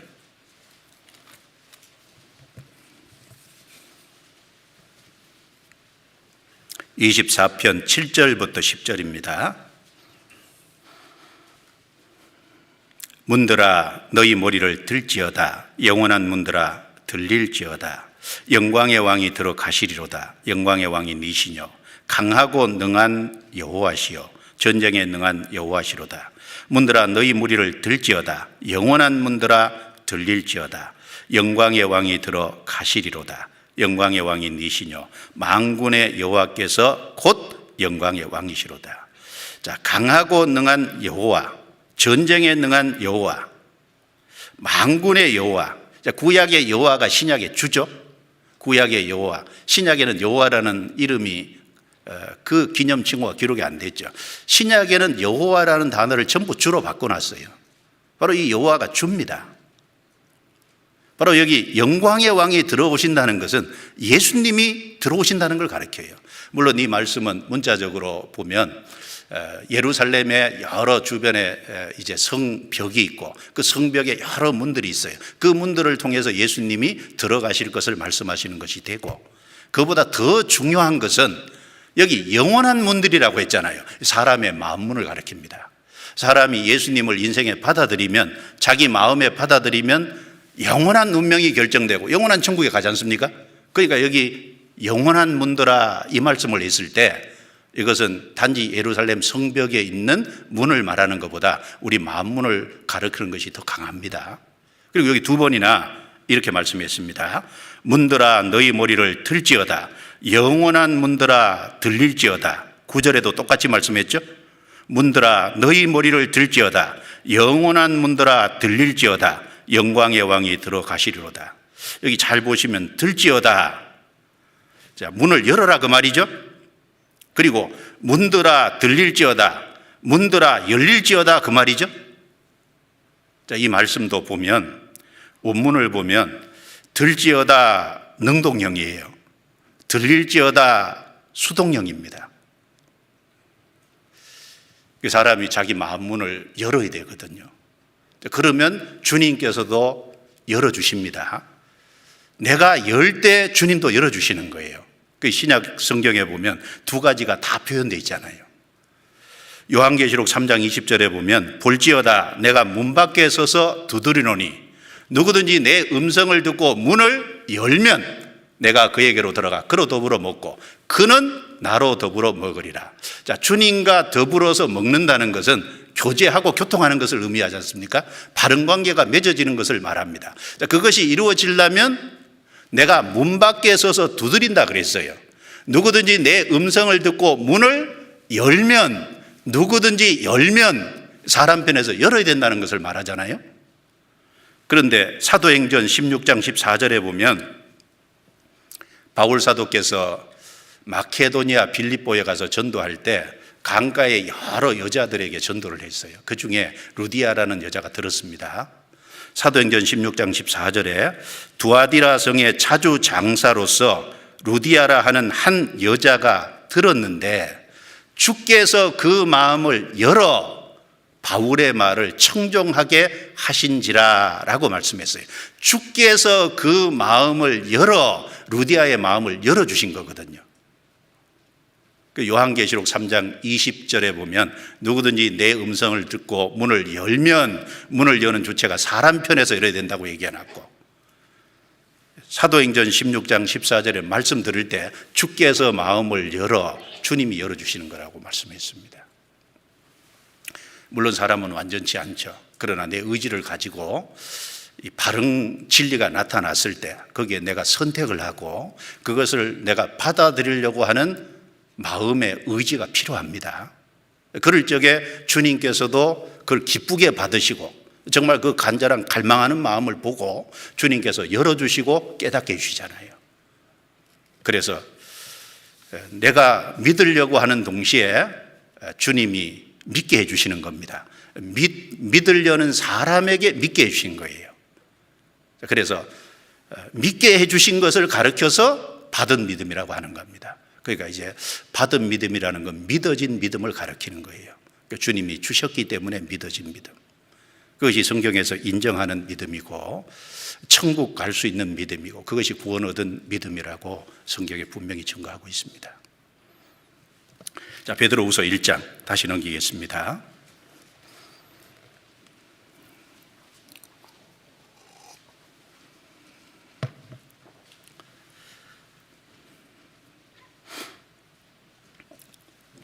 베드로후서 1장 5절 같이 읽겠습니다. 이러므로 너희가 더욱 힘써 너희 믿음의 덕을 됐습니다.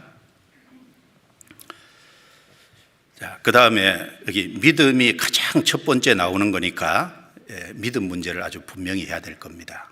그러니까 믿음이라는 기초가 준비돼야 그 위에 이제 건축을 할 수 있습니다. 그리고 여기 너희 믿음의 그리고 유다서 1장 20절에 너희의 지극히 거룩한 믿음 위에, 이것은 이미 믿음이 있는 사람에게 하신 말씀이잖아요. 너희 믿음에, 믿음이 없는 사람에게 너희 믿음이 있다고 말 안 하지 않습니까? 이 말씀을 참으로 받을 수 있는 유일한 사람은 믿어서 구원받은 사람, 그 사람만이 이 말씀을 받을 자격이 있습니다. 그 사람에게 더욱 힘써, 즉 전심전력하여, 그 말입니다. 어떻게 해야 될까요? 나는 이제 믿었으니까 됐다, 믿었으니까 나는 끝이다, 이제 천국 가서 만나자, 그게 아니잖아요. 자, 믿었으면, 믿음의 기초가 준비됐으면 전심전력해서 그 위에 쌓아 올리라는 겁니다. 신앙을 건축해야 됩니다. 자, 내가 믿음이라는 것이 있어서 확실한 믿음을 가졌다면 믿음의 출발선에 섰으니까 이제 앞으로 나가야 되잖아요. 진보해야 되잖아요. 달려가야 됩니다. 믿음으로 끝났다, 그렇게 말하는 게 아닙니다. 믿음을 가진 사람은 종착지에 도달한 게 아니라 출발선에 선 거예요. 믿음을 가진 사람은 집을 다 지은 것이 아니라 기초가 준비된 겁니다. 그 위에 신앙을 건축해야 돼요. 자, 그 위에 더해야 될 것이 있는데 7가지 덕목을 더해야죠. 자, 믿음의 첫 번째 덕이라 그랬습니다. 자, 믿음 다음으로 필요한 신앙의 덕목이 뭐냐면 덕입니다. 덕. 어떤 사람은요, 믿음은 확실해요. 믿음은 확실한 것 같은데 덕이 없어요. 그래서 교회 안에서 형제 자매들과 막 부닥쳐요. 싸워요. 갈등이 있어요. 그리고 자기도 실족하고 다른 사람도 실족시켜요. 덕이 없으면 다른 사람을 실족시킵니다. 자, 이런 것이 있는 자는 실족지 않는다 그랬죠. 덕이 없는 사람은 자기도 실족할 수 있고 다른 사람도 실족시킬 수 있거든요. 이 교회 생활을 하는 데는 믿음 다음으로 필요한 게 뭐냐면 덕입니다. 덕. 덕목 중에 하나가 덕이 있어야 되거든요. 그러니까 내가 모임 중에 있든지 형제 자매를 만나든지 교회 생활할 때는 내가 이것이 정말 내 언행이 덕이 되냐, 유익이 되냐, 이게 다른 사람한테 도움이 되는 얘기를 지금 내가 하고 있는 거냐, 다른 사람에게 도움이 되는 내가 행동을 하고 있는 거냐, 도움이 되는 말을 하고 있는 거냐, 덕 세우기를 힘써야 되잖아요. 성경 로마서 14장입니다. 로마서 14장.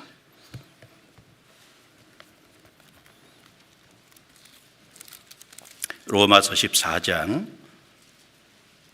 17절부터 19절입니다.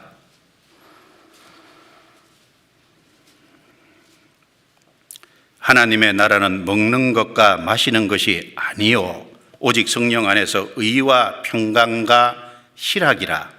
이로써 그리스도를 섬기는 자는 하나님께 기뻐하심을 받으며 사람에게도 칭찬을 받느니라. 19절은 같이 읽습니다. 이러므로 우리가 화평의 일과 서로 덕을 세우는 일을 힘쓰나니. 이 초대교회 당시는요, 구약 시대와 신약 시대 과도기거든요. 과도기다 보니까 이 아직 구원을 받았다고 하는 사람들, 아주 과도기니까 이제 갓 예수님이 죽으셔서 그 복음이 이제 전해지니까 구약은 그림자고 예수님 안에서 다 이루어진, 다 해결됐고 더 이상 그림자가 필요 없는데, 여전히 말씀을 들었지만 아직 좀 분별이 안 되는 사람은 레위기 11장에 뭘 먹고 안 먹는 것이 중요한 문제일 수 있거든요. 그것 때문에 많은 갈등이 있었어요. 그래서 먹는 사람은 먹지 않는 사람을 업신여기죠. 예수님 안에서 다 이루어졌는데 아직도 저러고 있다고 업신여기잖아요. 그리고 먹지 못하는 사람은 담대하며 먹는 사람을 보고 판단하잖아요. 하나님 말씀을 범한다고. 자, 그런 일이 있을 때, 자, 우리 여기 말씀하기를 하나님의 나라는 이제 신앙 안에서, 예수 그리스도 안에서 하나님이 정말 원하시는 그것은 의와 평강과 희락이라는 거예요. 뭘 먹고 안 먹는 그런 문제가 중요한 게 아니죠. 그래서 그런 문제가 있을 때 서로 업신여기지 말아야 됩니다. 서로 판단하지 말아야 돼요. 이 세워질 때까지 좀 도와줘야 되잖아요. 그래서 여기 말씀하기를 이러므로 우리가 화평의 일과 서로 덕을 세우는 일을 힘쓰나니. 덕 세우는 일을 힘쓴다. 구원을 받았어요. 아직도 연약한 사람이 있어요. 판단만 할 게 아니라 신앙이 세워질 때까지 도와주고 받아줘야 되잖아요. 신앙이 성장한 사람이 있고 연약한 사람이 있잖아요. 15장 1절 우리 강한 자가 마땅히 연약한 자의 약점을 담당하고 자기를 기쁘게 하지 아니할 것이라. 우리 각 사람이 이웃을 기쁘게 하되 선을 이루고 덕을 세우도록 할지니라. 그리스도께서 자기를 기쁘게 하지 아니하셨나니. 자, 그리스도께서 자기를 기쁘게 안 하고 다른 사람을 위해서 자신을 제물로 주셨어요. 자, 그걸 본받으라는 겁니다. 그래서 7절 같이 읽겠습니다. 이러므로 그리스도께서 우리를 받아 하나님께 영광을 돌리신가 같이 너희도 서로 받으라. 서로 받으라는 거예요. 부족한 것이 있고 연약한 것이 있을지라도 잘할 때까지 받아주라는 겁니다. 덕을 세워야 됩니다. 자, 고린도 전서 찾겠습니다. 10장 23절. 10장 23절. 모든 것이 가나 모든 것이 유익한 것이 아니요. 같이 읽습니다. 모든 것이 가나 모든 것이 덕을 세우는 것이 아니니. 자, 모든 것을 할 수 있지만 모든 것이 유익을 주는 건 아니지 않습니까? 모든 것을 할 수 있지만 모든 것이 덕을 세우는 건 아닙니다. 자, 유익된 것이 뭔지, 덕을 세우는 것이 뭔지 그것을 생각하고 그것을 하도록 힘써야 되거든요. 오히려 이렇게 문제가 되고 갈라지게 하고 그런 것들은 조심해야 될 부분이죠. 고린도전서 14장 26절입니다. 26절 또 같이 읽겠습니다. 그런즉 형제들아 어찌할꼬 너희가 모일 때에 각각 찬송시도 있으며 가르치는 말씀도 있으며 계시도 있으며 방언도 있으며 통역함도 있나니 모든 것을 덕을 세우기 위하여 하라. 모든 것을 덕을 세우기 위하여 하라. 그래서 우리가 함께 모일 때 찬송하는 것도 또 말씀을 전하는 것도 듣는 것도 봉사하는 것도 여러 가지 교제하는 속에서도 덕이 되는 것을 하려고 힘을 써야 될 겁니다. 덕이 되면 하고 덕이 되지 않으면 하지 말고, 그게 지혜예요. 그래서 믿음의 덕을 그랬습니다. 왜 덕이 필요하냐? 다른 사람을 실족 안 시키기 위해서, 자기가 실족 안 되기 위해서 덕이 필요합니다. 자, 그러면 덕을 세우려면 어떻게 해야 되냐면 고린도전서 8장 1절에 지식은 교만하게 하나 사랑은 덕을 세우나니. 자, 사랑하는 마음으로 하는 것은 덕을 세울 수 있을 겁니다. 자, 부모님이 자식을 사랑하기 때문에 사랑하는 마음에서 하잖아요. 사랑하는 마음에서 하니까 덕이 되잖아요. 마찬가지로 교회 안에서도 형제자매를 사랑하는 마음, 형제자매를 아끼는 마음, 형제자매를 세워주고자 하는 마음, 그 사랑하는 마음으로 하는 것이 덕을 세울 수 있을 겁니다. 판단하는 마음에서 하는 건 결코 덕이 안 될 거예요. 판단하게 하면 지적하잖아요. 판단하면 책망하지 않습니까? 덕이 안 되죠. 그래서 믿음의 덕을 라고 했습니다. 그 다음에 덕의 지식을, 자, 덕 다음으로 필요한 덕목이 지식이에요. 자, 지식, 어떤 지식일까요? 물론 하나님을 아는 지식, 말씀을 바르게 분별하는 지식, 그런 지식을 말합니다. 여기서 말하는 지식은 세상적인 지식을 말하는 것이 아닙니다. 자, 어떤 사람은 믿음이 확실해요. 덕도 있어요. 그런데 하나님을 아는 지식, 말씀을 분별하는 지식이 없어요. 어떤 문제가 생길까요? 자기가 잘못된 교훈에 빠질 수도 있고 또 다른 사람을 잘못된 교훈으로 빠뜨릴 수도 있어요. 그러니까 덕 다음으로 반드시 더해야 될 것이요, 지식입니다. 지식. 성경 사무엘상 사무엘하 15장에 보면요, 다윗의 아들 압살롬이 있죠. 다윗의 왕권을 찬탈한 그 다윗의 왕위에서 쫓아낸. 그런데 그 사무엘하 15장에 보면 이 압살롬이요, 참 인정으로 참 덕이라고 할 수도 없고, 그런데 사람 볼 때는 덕으로 보일 거예요. 인정으로 사람들을 자기 편을 쫙 만들잖아요. 자, 다윗에게 재판을 받으러 왔거든요. 다윗이 왕이니까. 그런데 다윗에게 가는 것을 자기가 막은 거예요. 맞고서, 자, 왕께서 재판관을 세운 적이 없다. 나를 재판관으로 세웠다. 내가 재판관이니까 내게 나오는 모든 사람은 내가 공의 행하기를 원한다. 그래서 앞에 나와서 재판받으러 절하면요, 이렇게 세워가지고 입술부터 맞추고, 그래서 이 사람들을 자기 자리로 쫙 모아가지고 결국은 사람들을 자기로 온 집에서 다윗을 대적하는 일에 사용을 했지 않습니까?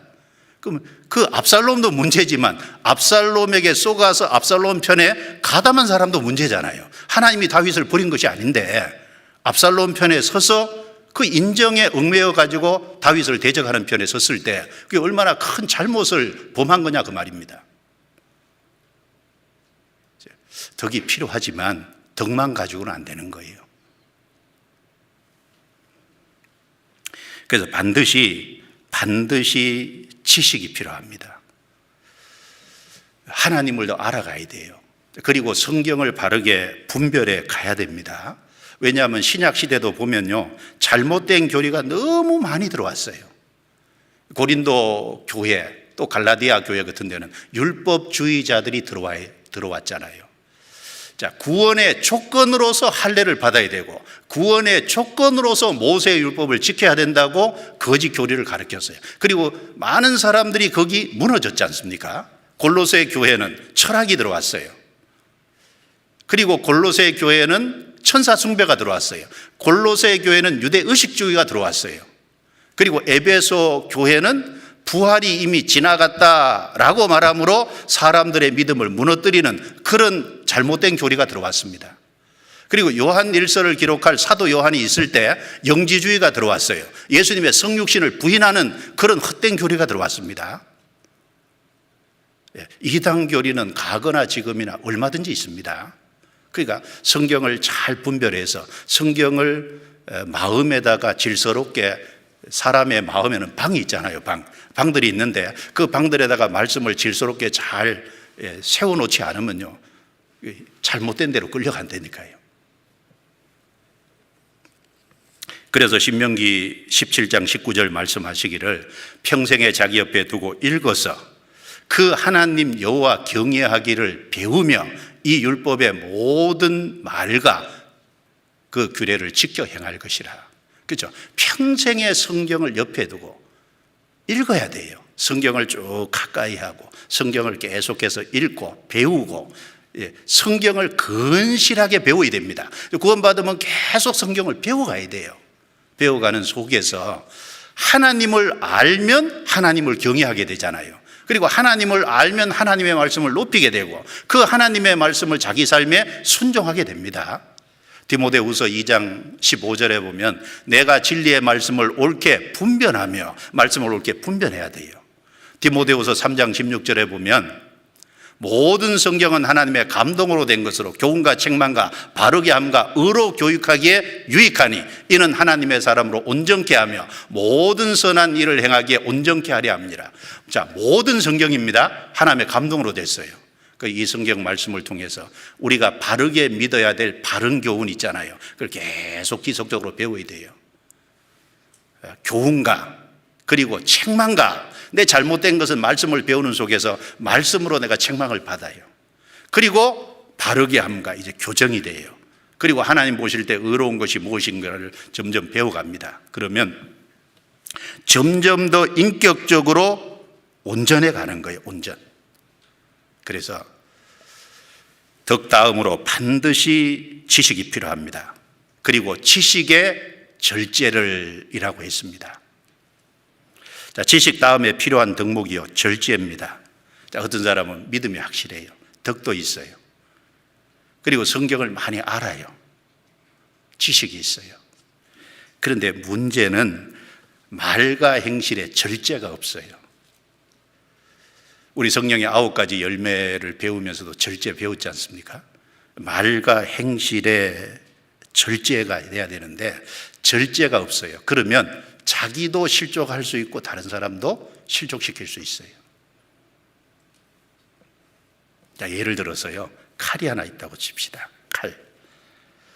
자, 이 칼이 똑같은 칼인데 주방에서 음식을 만드는 어머니의 손에 잡히면 아름다운 맛있는 요리가 돼서 나오지 않습니까? 똑같은 칼이 강도에서 손에 잡히면요 죽이잖아요. 똑같은 말씀인데 인격이 갖추어진 사람이 성경을 가지면 사람을 세우고 영혼을 건지거든요. 똑같은 말씀인데 그것이 인격이 갖춰지지 않은 사람에게 주어지면 그것 가지고 사람 다치고 넘어뜨리거든요. 절제가 필요합니다. 절제. 그래서 지식은 교만하게 하나 사랑은 덕을 세우느니 라고 말씀했습니다. 자, 잠언 26장 찾아보죠.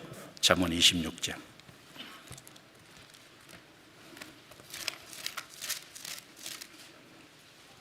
잠언 26장 9절입니다.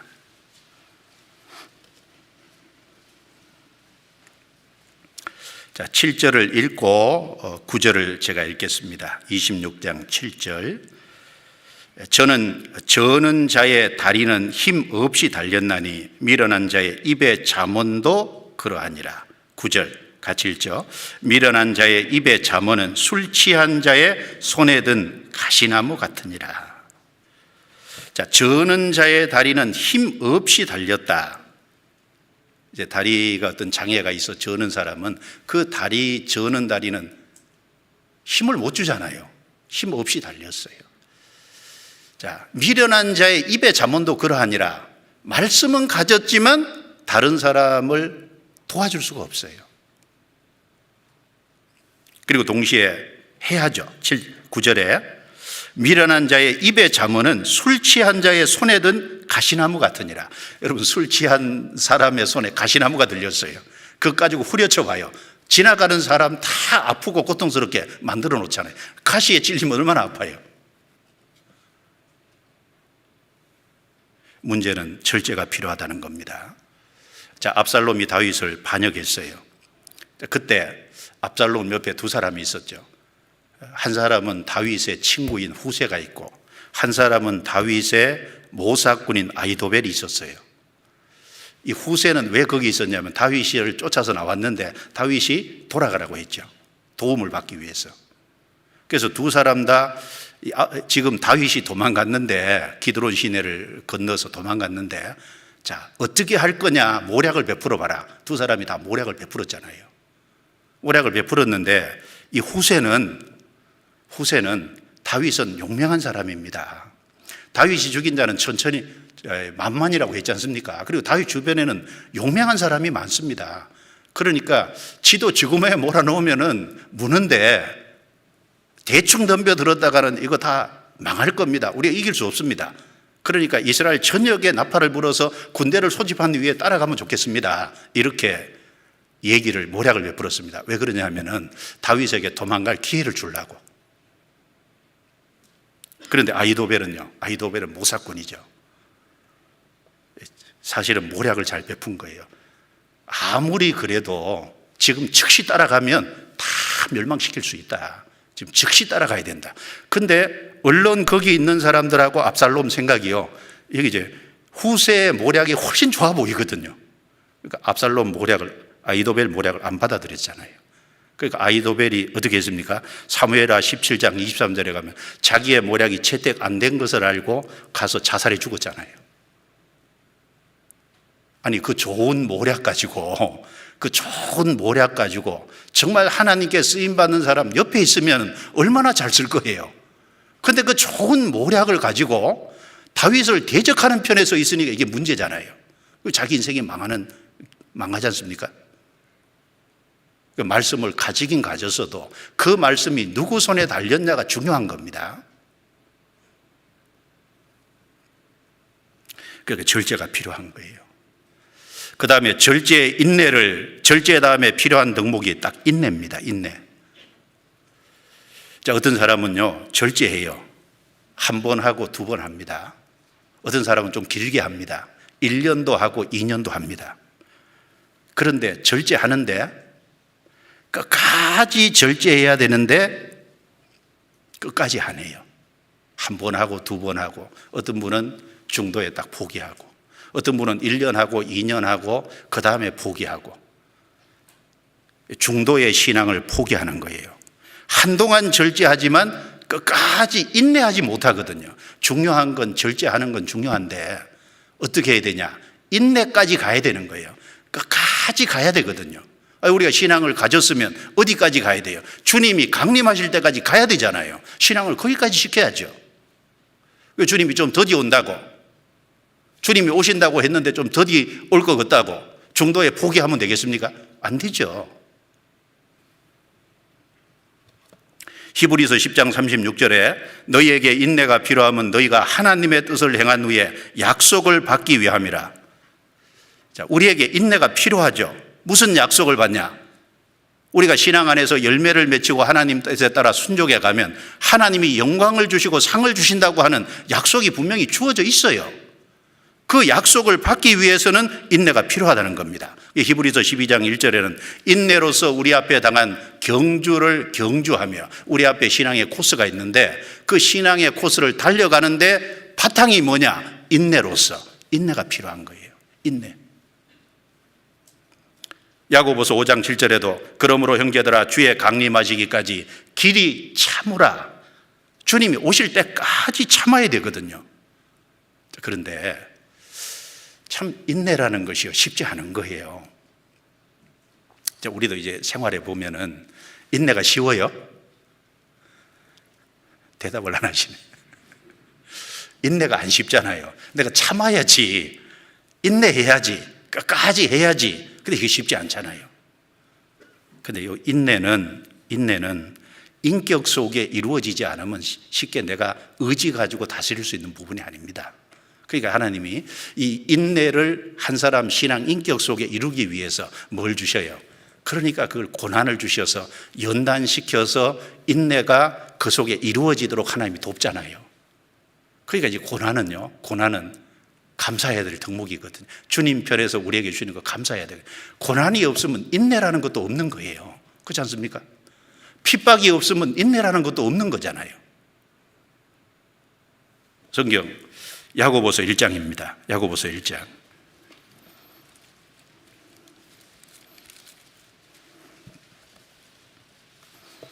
야고보서 1장 조금만 더 보겠습니다.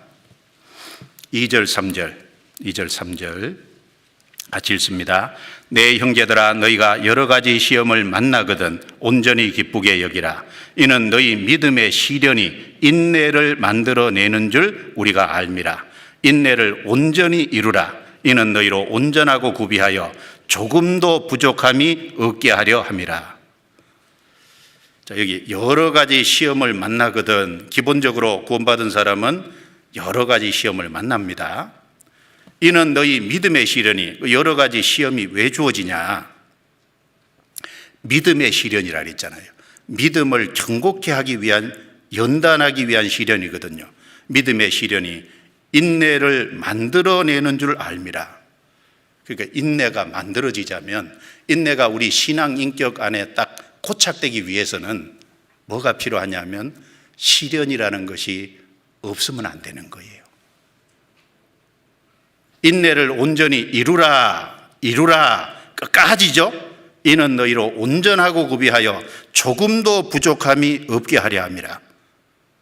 그래서 절제하되 한두 번, 1, 2년, 5년, 10년이 아니라 주님이 강림하실 때까지 끝까지 어떤 어려움이 있든지 끝까지 교회에 붙어 있는 게 잘하는 거잖아요. 끝까지 주님께 붙어 있는 게 잘하는 거고, 끝까지 말씀에 붙어 있는 게 잘하는 거지 않습니까? 어려움이 있어도, 힘든 일이 있어도, 때로는 넘어지더라도 붙어 있는 게 잘하는 거잖아요. 그리고 인내의 경건을 자, 인내 다음으로 필요한 덕목이 경건입니다. 자,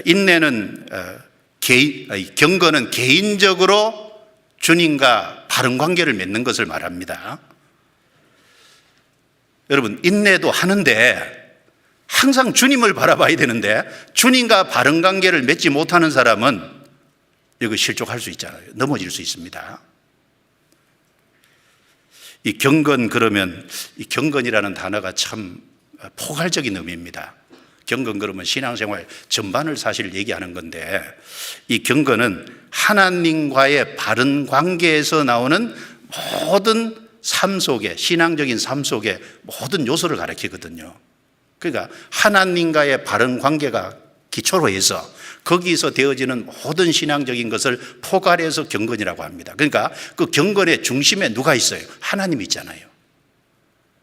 하나님 빼고 경건 얘기할 수가 없거든요. 경건 중심에 하나님이 있는 겁니다.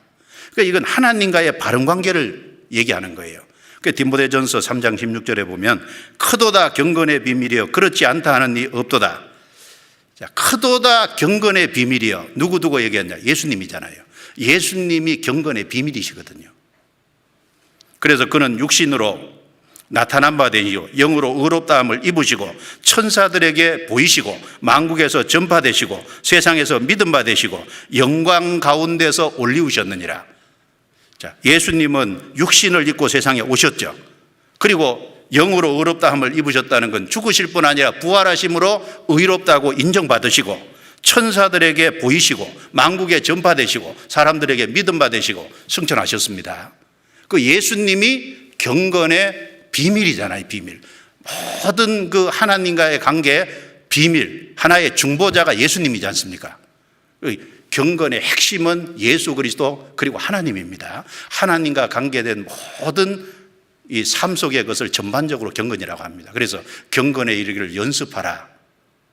육체의 연습은 약간이 있지만 경건은 범사에 유익하다. 금생과 내생에 약속이 있다. 그래서 이 하나님과의 첫 번째 관계를 바르게 해야 됩니다. 자, 우리가 잘 생각해야 됩니다. 믿음이 확실하고, 그리고 덕이 있고, 그리고 지식이 있고, 절제도 있고, 인내도 있고, 개인 신앙 인격이 좋다고 말입니다. 좋아도 하나님 안 바라보면 말짱 도루묵인 거예요. 넘어질 수밖에 없거든요.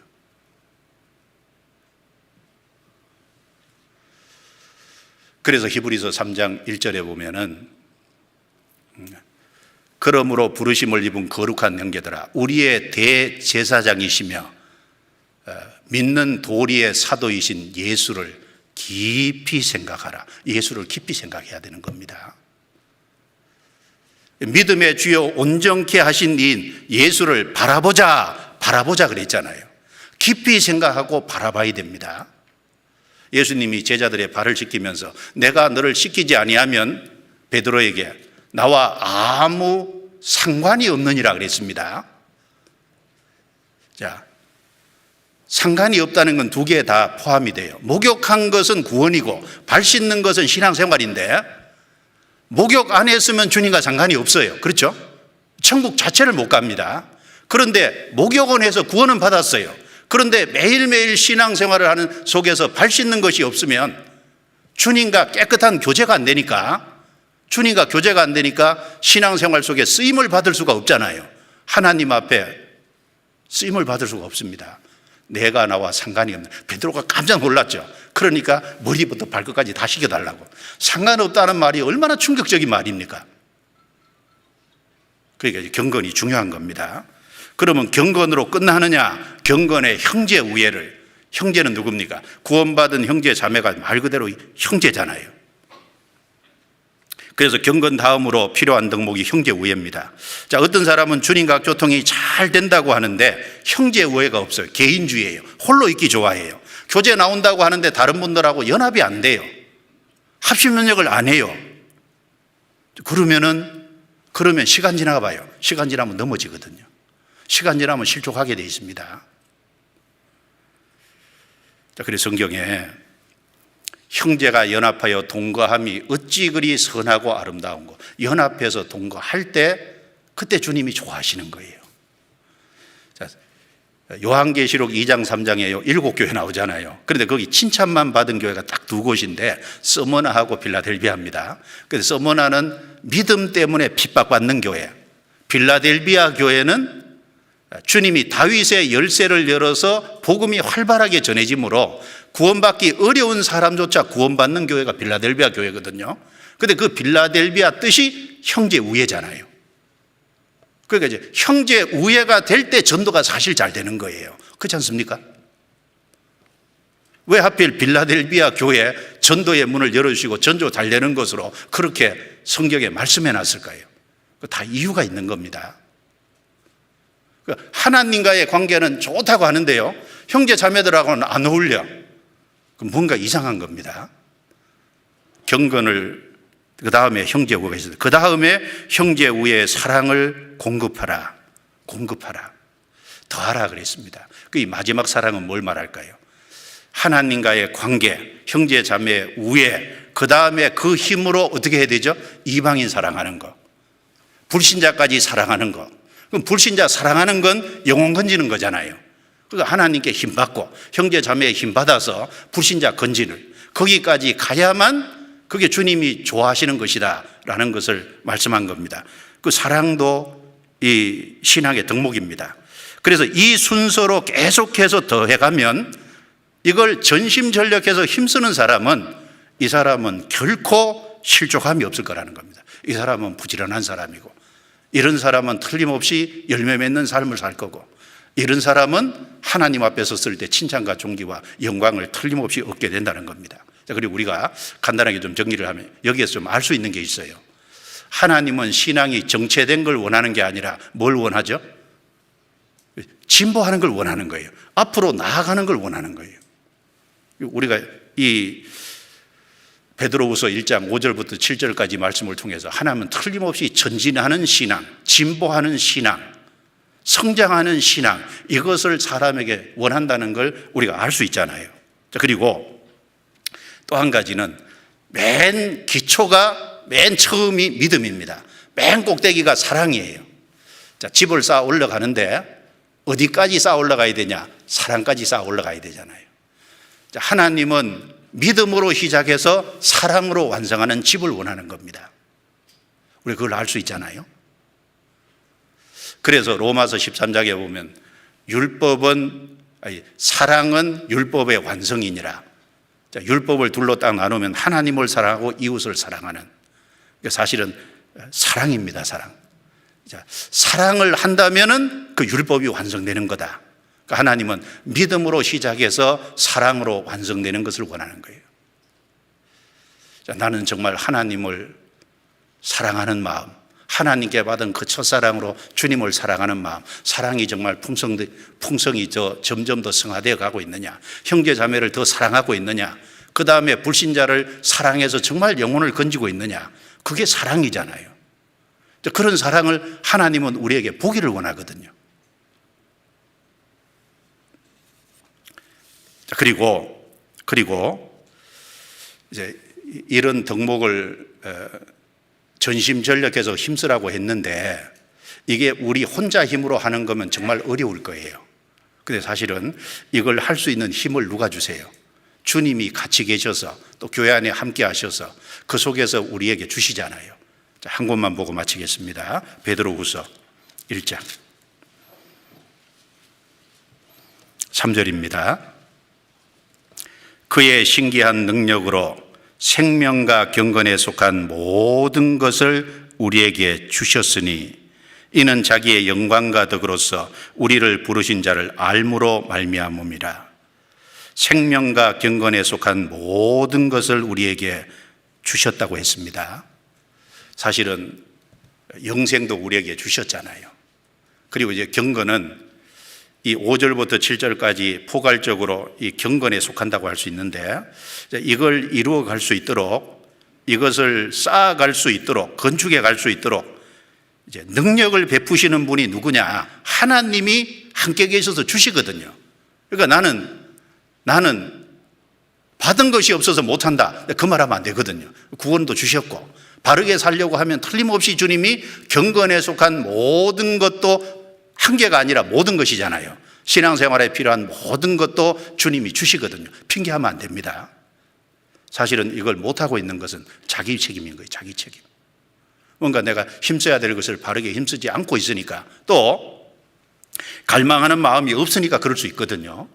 그래서 이것을 행함으로 실족을 안 한다고 분명히 권고하고 있으니까 이제 금년 한 해 믿음이 정말 확실한지 돌아보고 그 믿음 위에 7층 집을 쌓아가는 신앙이 성장하는 이것을 좀 이루어가는 우리 삶이 진심으로 되기를 바랍니다. 자, 기도드리겠습니다.